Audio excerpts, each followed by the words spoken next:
생명길을 갈 수 있도록 조금이라도 눈을 뜨게 하여 주신 그 은혜가 너무 감사하고, 이 마음이 얼마나 막 그저께부터 이렇게 뜨거워지는지 하나님 너무 감사합니다.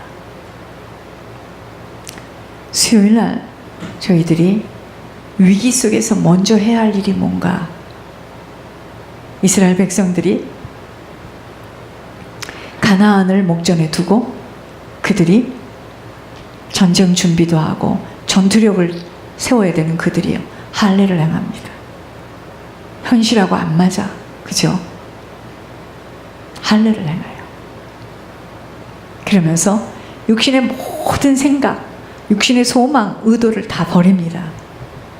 그러면서 한 사람도 불평하지 않고 하나님 앞에서 할례를 행하는, 자기들이 정말 한 마음과 한 뜻을 가지고 그들이요 할례를 행하다가 도중에 중간에 불순종해서 중지하다가, 우리가 먼저 위기 속에서 먼저 해야 될 일이 뭐냐, 그렇게 되어지고 어떻게 되어지고가 아니라 하나님과 우리 관계를 재정비해 봐야 돼요. 내가 지금 입을 열면 무슨 말을 하고 살고, 내가 눈을 열면 무엇을 보고 있으며, 내 속에 있는 똥은 보지 못하고 내 속에 있는 그 무서운 쓰레기는 보지 못하고 나는 끊임없이 남을 판단하고 정죄하고 있지 않은가, 우리를 봐야 돼요. 그리고 정말 육신의 것을 다 놔야 됩니다. 그런데 보니까 젊은 사람일수록 못 놔. 어쩔 수가 없는 거야. 살아본 사람들은 이게 별거 아니구나, 진짜 앞에 가신 분들의 말씀이 그 말이 맞구나, 다 맞다, 옛날에 그분들이 한 말이 어쩌면 이렇게 맞을까. 그런데 아무래도 이게 젊은 사람들은요, 이것이 머리로는 알겠지만 안 놔져. 그래서 고통스러운 거예요.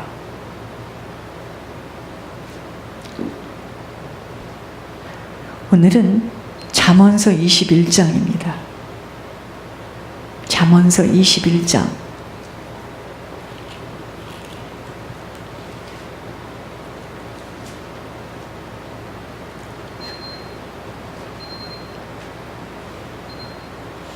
잠언서 21장을 보겠습니다. 15절에서 21절까지입니다. 정의를 행하는 것이 의인에게는 즐거움이요 죄인에게는 패망이니라. 명철의 길을 떠난 사람은 사망의 회중에 거하리라. 연락을 좋아하는 자는 가난하게 되고, 그게 아닌데,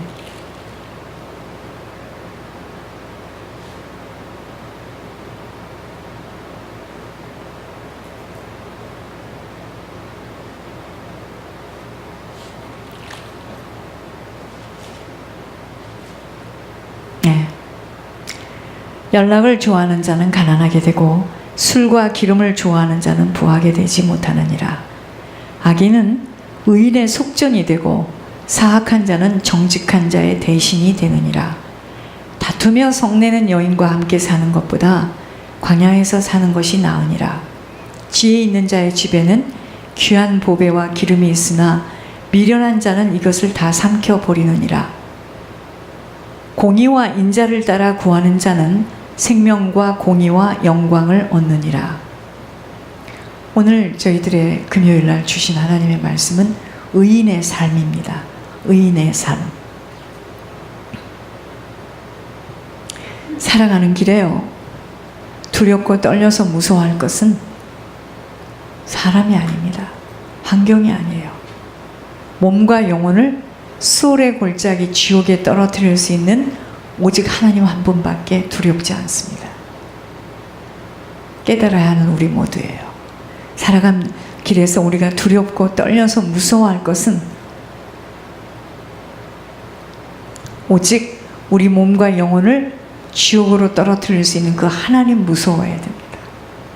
그렇다면 하나님 무서워할 줄 안다면, 하나님 무서워하려면 정직과 진실만이 하나님이 나를 외면할 수 없는 무기예요. 그래서 어떠한 순간에도 내게 유익이 되지 않아도 절대로 그 순간을 모멸하기 위해서 거짓 증인과 허위 사실을 내세워서는 아니 되는 것입니다. 제가 어제 그 아이들 변호사하고 대화할 때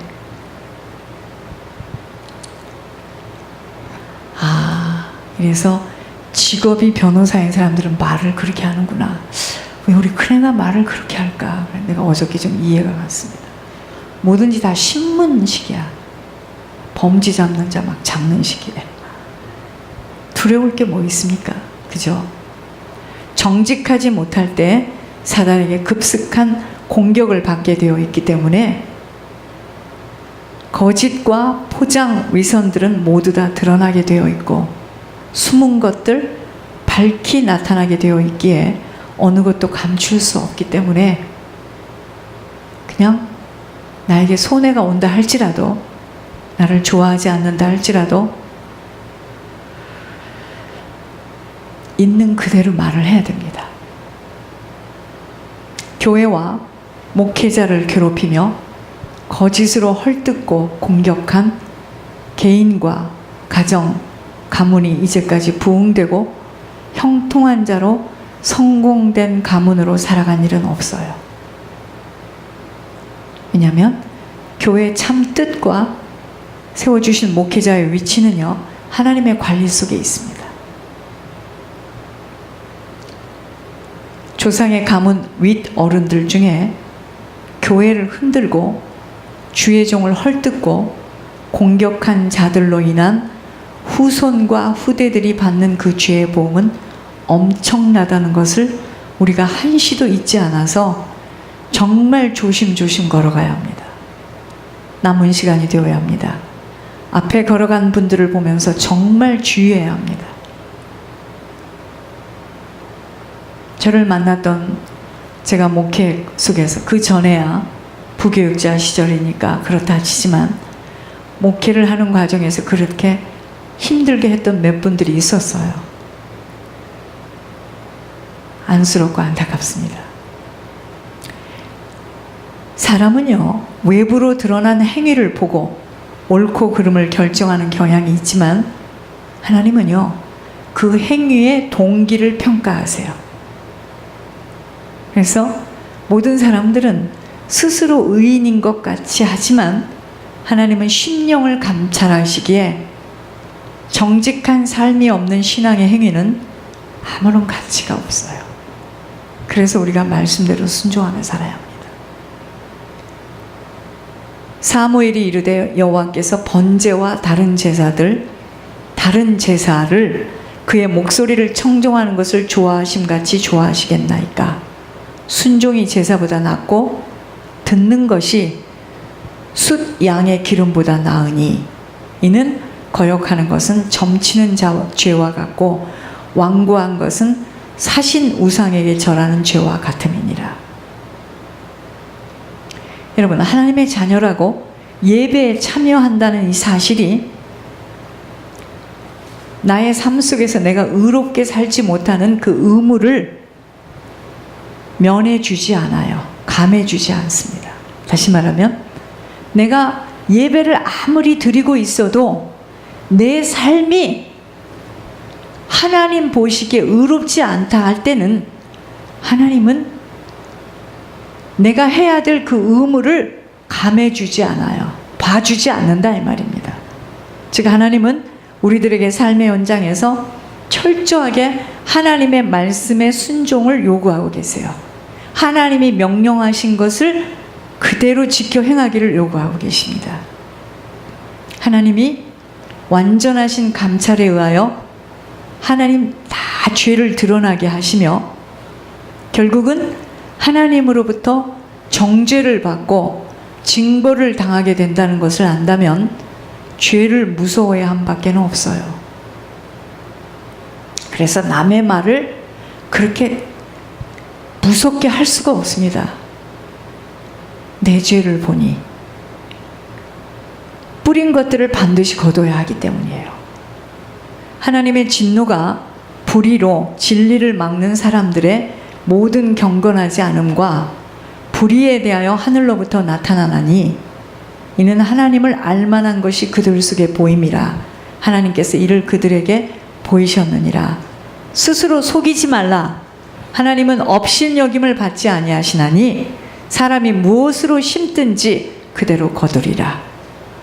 자기 육체를 위하여 심는 자는 육체로부터 썩어질 것을 거두고 성령을 위하여 심는 자는 성령으로부터 영생을 거두리라. 그러니까 죄를 짓고 죄 문제가 해결이 안 된 사람들의 그 노후, 말년, 주님 나라에 가기 직전에 굉장히 몸으로 고통을 겪습니다. 그거 아셔야 돼요. 무지하게 몸으로 고통을 겪어요. 그게 죄의 보응을 치르는 겁니다, 지금.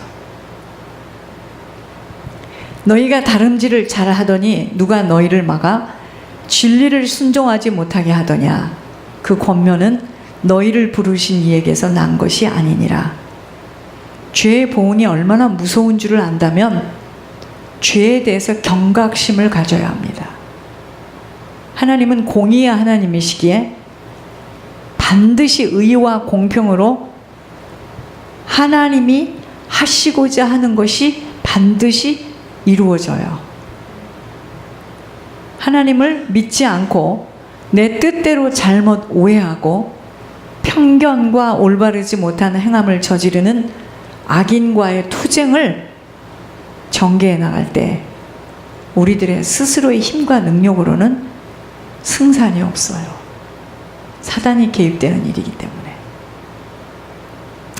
이렇게 하나님의 백성에게 있어서 싸움의 승패는 철저히 하나님 손에 달려있기 때문에 하나님의 백성들은, 우리들은 악인과의 전쟁을 할 때요, 하나님의 주권과 섭리에 우리 자신을 온전히 맡겨야 합니다.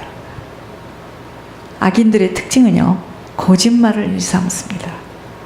때리지도 않은 걸 때렸다고 할 수도 있고 강포해요. 막 빼앗습니다. 탐욕을 추구하기에 악인들은 자신들의 목적을 성취하기 위해서 주위에 있는 이웃들을 상대방 쪽에 있는 친척이라도 돈으로 매수하고 뭘로 매수해서 심지어는 그를 이용하면서 해를 끼치기까지도 합니다. 훗날에 거둘 열매를 모르기 때문에 그래요. 다투며 성내는 여인과 함께 사는 것보다 광야에서 사는 것이 나으니라. 우리는 지금까지 이 말씀을 이렇게 생각했습니다. 여자가 말을 많이 하고 화를 내고 집어 던지면 그런 여자 버리고 혼자 사는 게 낫대.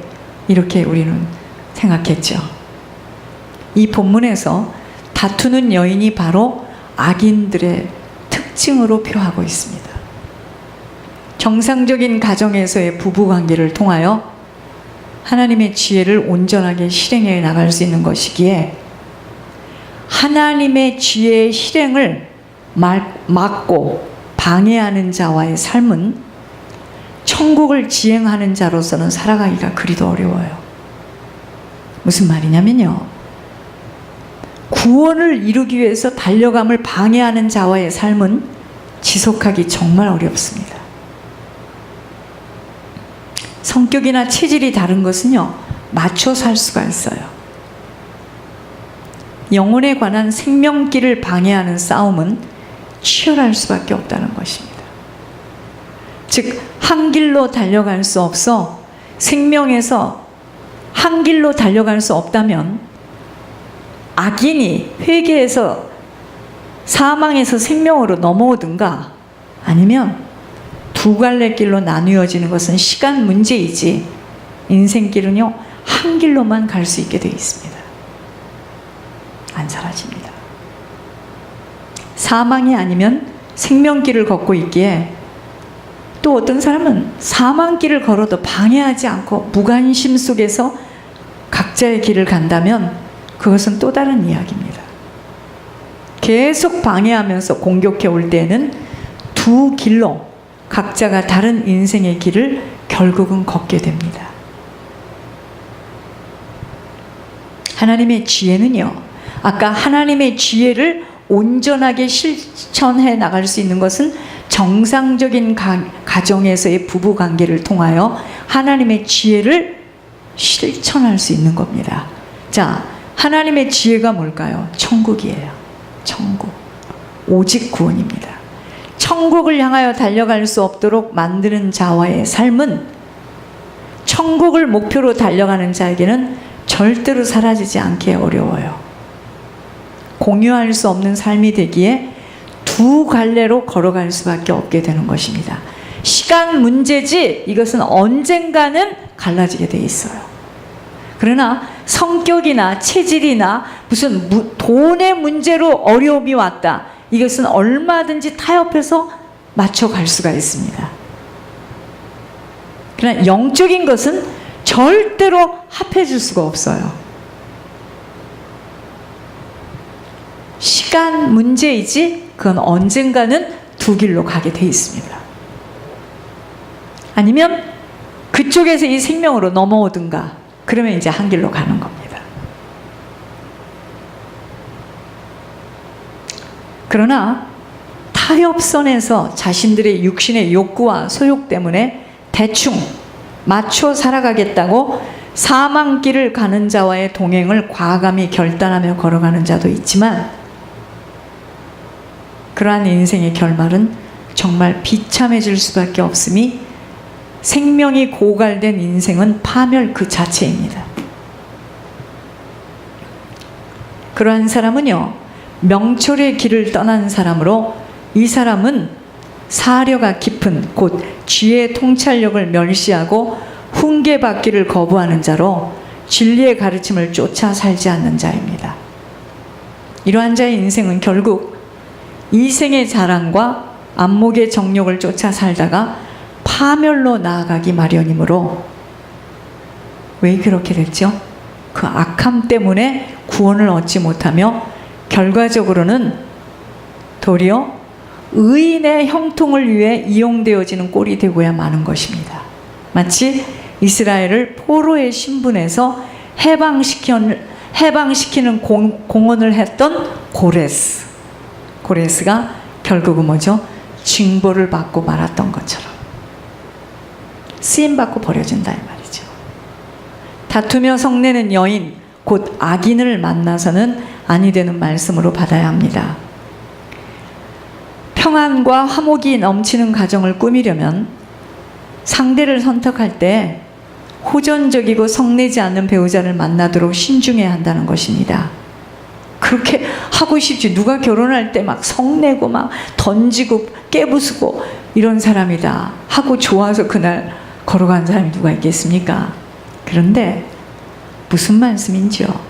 영적 대물림은 반드시 내려갑니다. 반드시 내려갑니다.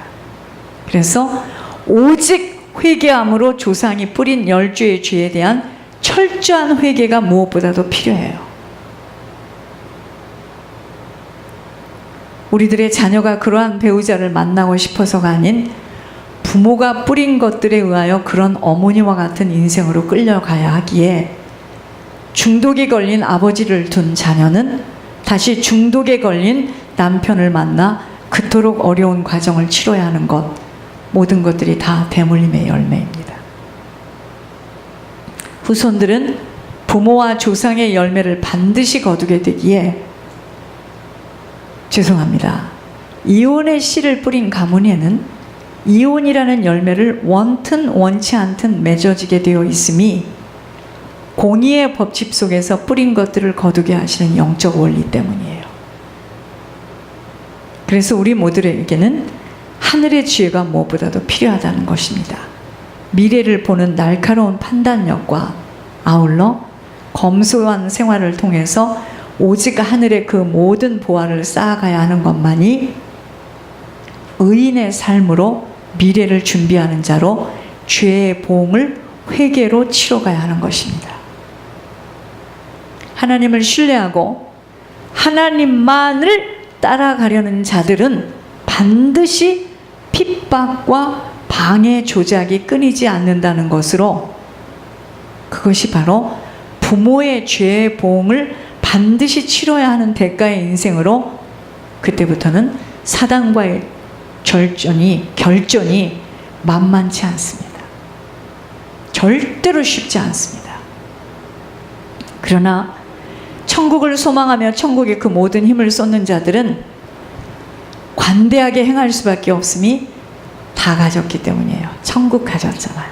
천국 가졌으면 다 가졌습니다. 아브라함과 롯을 보면 알 수 있어요. 롯은요, 자신을 위하여 자신이 갈망했던 땅을 선택했고, 아브라함은 그의 선택을 기꺼이 수용했습니다. 아브라함이 그 같은 관대함을 보일 수 있었던 것은 보이는 것이 아니라 보이지 않는 믿음을 따라 사는 자였기 때문이에요. 의인의 삶은 바로 이와 같이 보이는 것을 따라 사는 자가 아니에요. 보이지 않는 천국을 바라고 소망하며 천국의 그 모든 것을 투자하며 살아가는 자들로, 세상은 이해할 수 없는 자들로 살아가는 것입니다. 하나님이 회개가 없는 재물을 미워하시는 이유는요, 재물을 드리는데 회개가 없이 드리는, 하나님이 회개가 없는 재물을 미워하시는 이유는 마치 하나님을 달래려는 듯한 망령된 의도로 드리는 것에는 아버지는 기뻐 받으시지 않으시기 때문에 진정한 회개가 왜 필요한 줄을 바로 깨달아야 합니다. 아니, 하나님이 전능하신 하나님이시고 죽은 자도 살리시고 하나님이 막으시면 열자가 없는 하나님이 우리같이 어렵고 힘든 자들에게 뭐하러 그렇게 계속 뭘 내놓으라고 합니까? 그죠? 그게 아니에요.